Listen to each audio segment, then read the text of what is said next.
Automobilį iš nepažįstamų asmenų lengva pakliūti į sukčių pinklės.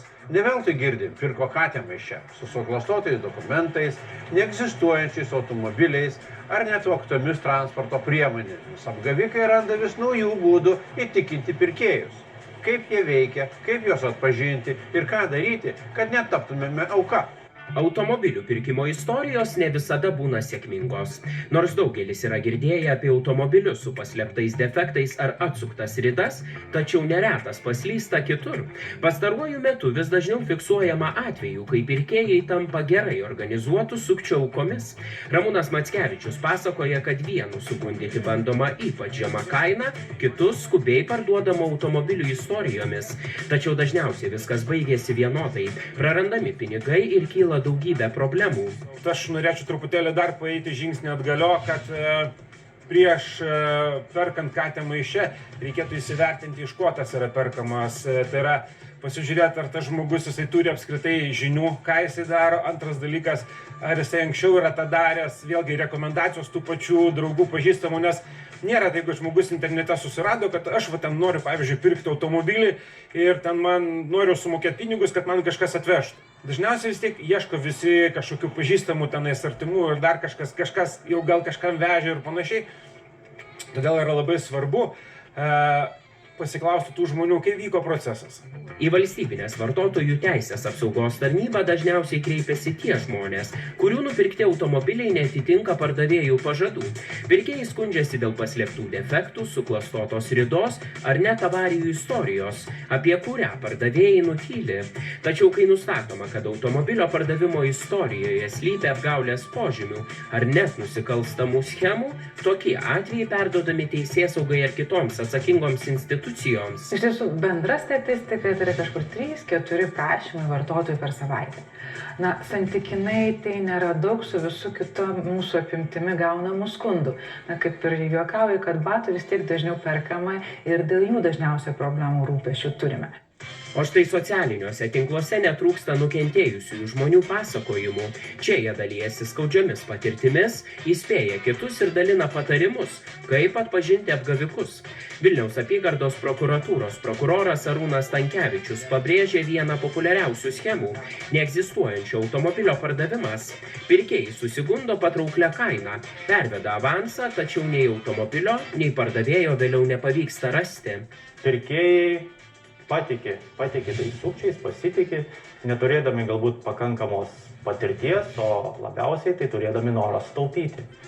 Tai vienas iš tų būdų yra, kuomet perkami automobiliai, kurie realiai neegzistuoja. Tai yra elektroninėse portaluose pardavimo, talpinamas skelbimas apie parduodamą automobilį, dedamos profesionalios, gražios nuotraukos, pakankamai įtikinamas aprašymas, kaina nurodoma ženkliai mažesnė negu rinkos kaina.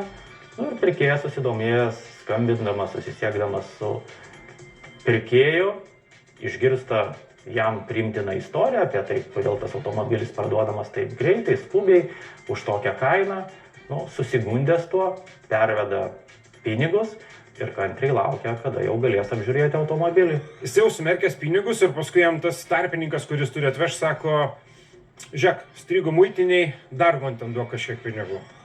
Gerai, jau 20 000 sumerkta, kaip ir sumokėta, dar sumoka. Paskui sako: žiūrėk, čia bevežant, ten negaliu atvežti, nes ten, pavyzdžiui, ten transporto nėra, specialiai tau turim vežti, dar duok kažkiek pinigų.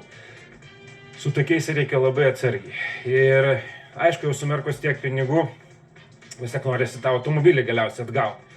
Bet kadangi jau prasideda dar papildomas viliojimas, tai jau čia turėtų būti didelis net nebe klaustukas, o šauktukas. Ir būtent čia sukčiai dažniausiai laimi. Daugeliu atveju apgaulės sumos nėra didelės – keli šimtai eurų. Nukentėjęs žmonės neretai numoja ranką. Nenori gaišti laiko dėl atrodytų nedidelės žalos. Tačiau sukčių taikinyje ne vienas ar du pirkėjai. Per trumpą laiką jie gali apgauti šimtus ar net tūkstančių žmonių, o išviliotos sumos skaičiuojamos dešimtimis ar net šimtais tūkstančių eurų. Aišku, tos sumos pervedamos yra pakankamai nedidelės, tai yra nuo 50 iki kelių šimtų eurų. Tačiau sekančią dieną paaiškėja, kad nei automobilių, nei pirkėjų nėra. Bet kaip nebūtų keista, per tą trumpą laiką nukentėję nukenčia labai daug asmenų, tačiau į teisėsaugos institucijas kreipiasi tik tai vienetai. Bet tai keista, ten sakysime, tai istorijos turi būti tiek įtikinamos, kad apsigauna ne tik, sakysim, pavieniai asmenys, bet net ir įmonės. Taip yra, kuomet pakankamai solidaus prekių ženklo atstovai taip pat pakimba ant tų sukčių, pasitikėdami, sudarydami oficialias sutartis, pervedamas piniginės lėšas ir laukdami, kada tie automobiliai jiems bus pristatyti antriniai rinkai pardavimui. Ne vieną vilioja ir galimybė įsigyti automobilį iš užsienio. Skelbimuose žadami puikūs modeliai už gerokai mažesnę kainą nei Lietuvoje.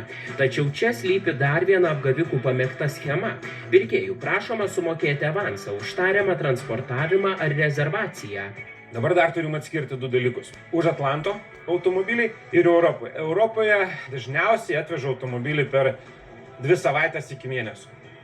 Už Atlanto tas vežimas gali trukti priklausomai nuo to, iš kurios vietos tą automobilį veš, ir iki pusės metų. Aš nebūčiau už tų žmonių, kuris būtų linkęs atsivežti automobilį nematęs jo.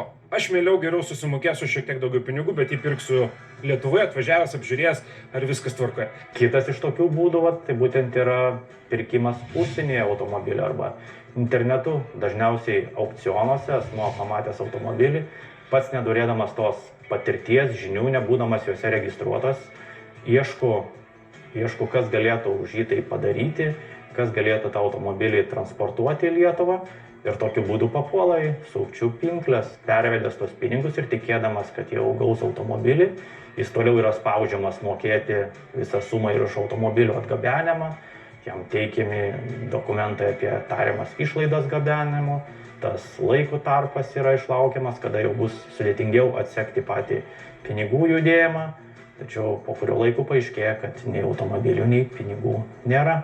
Jei supratote, kad buvote apgauti, svarbiausia nedelsti. Kuo greičiau surinkite visus įrodymus, skelbimo nuotraukas, susirašinėjimus, banko pavedimų, išrašus ar bet kokius kitus dokumentus susijusius su pirkimu. Jeigu komunikacija vyko tik tai telefonu, paklausti pardavėjo kažkokio kontaktinio, bent jau elektroninio pašto, ar kaip, sakykime, su juo susiekti raštu, blogiausia atveju bent jau žinutę išsiųsti, kad aš toks ir toks, jums sumokėjau tiek ir tiek pinigų už tokį automobilį. Jūs pažadėjote, kad jį ten pristatysite man tada ir tada. Iki tos datos aš automobilio nesugavęs. Prašau nutraukti mūsų sutarimą, grąžinti pinigus mano sąskaitos numeris. Jeigu jisai nereaguoja, tada arba patys kreipiatės į advokatą, nes čia yra civiliniai santykiai, bet jeigu, sakykime, aišku, galima ir į policiją kreiptis, jeigu policija tai pripažins sukčiavimu, tai tada ir policija imsis šito reikalo. Svarbu žinoti, kad vartotojų apsauga galioja ne tik Lietuvos teritorijoje sudarytiems sandoriams. Tai reiškia, kad jei nusipirkote automobilį iš užsienio, vis tiek turite teisę kreiptis į vartotojų teisės, jei manote, kad buvote apgauti. Mums yra svarbu tas vartotojas, ką jisai atstovauja, tai yra Lietuvos Respublikos pilietis, kurio skundą mes ir nagrinėjame. Yra pakankamai duomenų bazių, tiek viešai prieinamų, nemokamų valstybės, tai yra Regitra, policijos departamento duomenų bazė. Na, jeigu pakankamai turite ir žinote, išmanote kalbų, ES anglų kalba paplitusi, tuomet galite tiesiogiai ieškoti ir tose duomenų bazėse. Jeigu nebus pateikti dokumentai, mūsų nagrinėjimas užtruks. Prieš pirkdami automobilį, ypač iš užsienio, rinkite kuo daugiau informacijos, patikrinkite pardavėjo reputaciją, peržiūrėkite atsiliepimus, klauskite apie dokumentus, patikrinkite automobilio istoriją, įsitikinkite, kad viskas yra aišku ir skaidru, kad išvengtumėte nemalonumų vėliau.